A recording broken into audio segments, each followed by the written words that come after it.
Apply कर लेना कोई बड़ी बात नहीं होती, ऑफर लेटर ले लेना कोई बड़ी बात नहीं होती। बात होती है वीज़ा कैसे लेना है। ऑफर लेटर मिल जाना बहुत इजी होता है, लेकिन जीटी क्लियर करवाना हर किसी के बस की बात नहीं होती। जेन्युइन गैप की जस्टिफिकेशन होनी चाहिए। ऐसा नहीं है कि वेरिफिकेशन की जाए, कल को मालूम पड़े आप तो वहां पे काम करते ही नहीं थे। आप 90% वीज़ा नहीं आता, रिफ्यूज़ल आती है।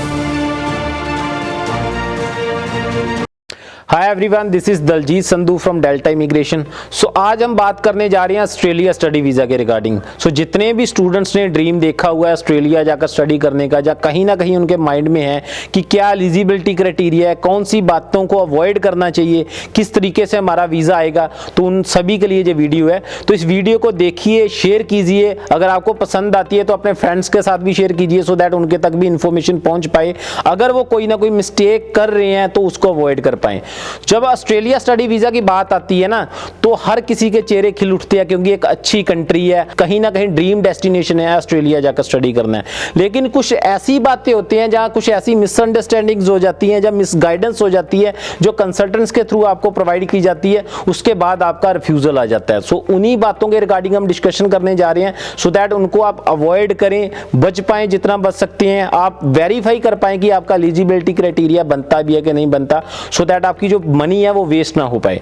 सो सबसे पहले एलिजिबिलिटी क्राइटेरिया की बात करूं, अगर आपने +2 की हुई है, रिसेंटली पास आउट होने चाहिए। जी हाँ, बिल्कुल। अगर आपकी +2 है तो आपको 2022 के पास आउट होनी चाहिए। अगर आपकी +2 2020 की है, 21 की है, कोई कंसल्टेंट आपको बोल रहा है कि मैं आपका ऑस्ट्रेलिया में अप्लाई कर सकता हूं, तो बिल्कुल वो सही बोल रहा है। वो जस्ट आपका अप्लाई कर सकता है, लेकिन आपके वीजा आने के चांसेस नहीं है।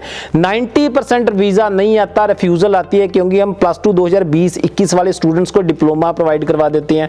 लोग बोलते हैं अच्छा कॉलेज है, मैं कॉलेज में एडमिशन करवा दूंगा, आपको पैसे भी बाद में देने हैं। तो मैं एक चीज क्लियर कर दूं, पैसे एजेंट ने वैसे भी आपके आगे पे नहीं करने, उसको एक डील होती है कि उसने पैसे आफ्टर वीजा पे करने होते हैं डिप्लोमा प्रोग्राम में। सो एम्बेसी फीस ऑलरेडी आप पे कर देते हो, तो इससे बेटर है कि अपनी लाइफ में आप एक अपने टैग लगा लेते हो रिफ्यूजल का। उससे बचने से पहले आपको मालूम होना चाहिए कि अगर आपका गैप है 1-2 साल का, तो आपको लेवल 1 की यूनिवर्सिटी में एडमिशन नहीं मिलेगी। अगर आप लेवल 1 की यूनिवर्सिटी में एडमिशन चाहते हो, अच्छे डिग्री प्रोग्राम में एडमिशन चाहते हो, तो आपकी जो +2 है 2022 की पास आउट होनी चाहिए। और आपके जो मेजर 4 सब्जेक्ट हैं, अगर स्टेट बोर्ड में आपने +2 की है तो आपके 70% नंबर होने चाहिए। सो मेजर 4 सब्जेक्ट की बात करूं तो 3 स्ट्रीम आती है, जैसे हम बात कर लें मेडिकल की, नॉन मेडिकल की एंड कॉमर्स की। जो आर्ट्स वाले बच्चे होते हैं उनके पास मेजर 4 सब्जेक्ट नहीं होते, इसीलिए उनका जो लेवल 1 की यूनिवर्सिटीज होती है, अच्छी ग्रुप 8 की यूनिवर्सिटीज होती है, डायरेक्टली डिग्री में एडमिशन नहीं होता। सो मोस्ट प्रोबेबली आपने देखा होगा कि उन फाइल्स को अवॉइड किया जाता है जो अच्छी कंसल्टेंट्स है, जो अच्छी कंपनीज है। तो मेजर 4 सब्जेक्ट में अगर आपने स्टेट बोर्ड में है तो 70% नंबर चाहिए, अगर सीबीएसई से है तो आपके 65% नंबर भी चलेंगे। आइल्स और पीटी आपने कर रखी है तो आपके ओवरऑल 6 बैंड होने चाहिए। ईच मॉड्यूल 5.5 बैंड एक्सेप्टेबल है। अगर आप इस एलिजिबिलिटी क्राइटेरिया के अंडर आते हो, आपको एक अच्छी यूनिवर्सिटी मिल जाएगी। जो फर्स्ट स्टेज है, जो हम बोल सकते हैं ना कि जो स्टार्टिंग है हमारी, वो स्टार्टिंग एक अच्छी हो जाती है, क्योंकि एक अच्छी यूनिवर्सिटी में एडमिशन मिल जाना और रेलेवेंट प्रोग्राम में एडमिशन मिल जाना, उसके बाद आने वाली चीजें हमारे पास अच्छी होती है। साथ ही साथ हम बात करें जिन बच्चों ने ऑलरेडी बैचलर कर रखी है, मास्टर के लिए जाना चाहते हैं, तो उनके लिए गैप एक्सेप्टेबल है, लेकिन गैप की जस्टिफिकेशन होनी चाहिए। जेन्युइन गैप की जस्टिफिकेशन होनी चाहिए। ऐसा नहीं है कि वेरिफिकेशन की जाए, कल को मालूम पड़े आप तो वहां पे काम करते ही नहीं थे, आपकी वेरिफिकेशन वहां से क्लियर ही नहीं हुई, तो आपकी रिफ्यूजल आ जाएगी। आपके जो आइल्स का और पीटी का स्कोर है वो ईच मॉड्यूल 6 बैंड होना चाहिए, ओवरऑल 6.5 होना चाहिए। अगर आप अपने स्पाउस के साथ लगा रहे हो तो आपका जो स्पाउस है वो भी ग्रेजुएट होना चाहिए।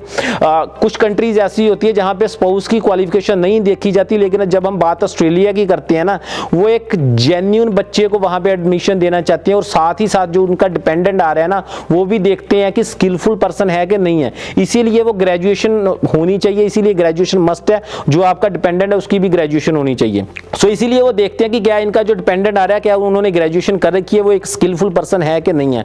सो इन्हीं चीजों को अगर आप कंसीडर करके चलेंगे तो डेफिनेटली आपके लिए एडमिशन लेना ईजी हो जाएगा। एडमिशन के बाद का जो हमारा क्राइटेरिया रहता है वो रहता है जीटी क्राइटेरिया, जो सेकंड स्टेज हमारी होती है वीज़ा लेने से पहले, जो मेजर स्टेज होती है, क्योंकि ऑफर लेटर मिल जाना बहुत ईजी होता है लेकिन जीटी क्लियर करवाना हर किसी के बस की बात नहीं होती। बच्चे को अंडरस्टैंड नहीं कर पाता कि इसको कैसे करना है। सो है तो सिंपल लेकिन इसको हम कॉम्प्लिकेटेड खुद ही कर लेते हैं।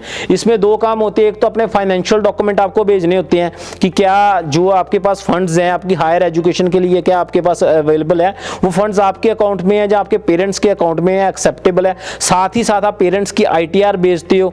अगर आपने ऑलरेडी बैचलर की है, मास्टर के लिए जा रहे हो, कोई आपका वर्क एक्सपीरियंस है, आप अपनी भी आईटीआर भेजते हो, सैलरी स्लिप्स भेजते हो। साथ ही साथ कुछ यूनिवर्सिटीज है जो आपका इंटरव्यू लेते हैं, वो देखना चाहते हैं कि क्या आप बोनाफाइड स्टूडेंट हो, आप एक जेन्युइन स्टूडेंट हो, आज आप एक्चुअल में स्टडी करने आ रहे हो। सो इनमें कुछ बेसिक क्वेश्चंस होते हैं, जैसे आप कौन सी यूनिवर्सिटी के लिए जा रहे हो, कौन से कोर्स के लिए जा रहे हो, कोर्स की ड्यूरेशन क्या है, फीस कितनी है, फ्यूचर में जो प्रोग्राम आपको कैसे हेल्प करेगा, इन चीज़ों के रिगार्डिंग आपका इंटरव्यू होता है। इंटरव्यू क्लियर होने के बाद आपका जीटी अप्रूव हो जाता है। उसके बाद आपने अपनी फीस पेमेंट करनी होती है।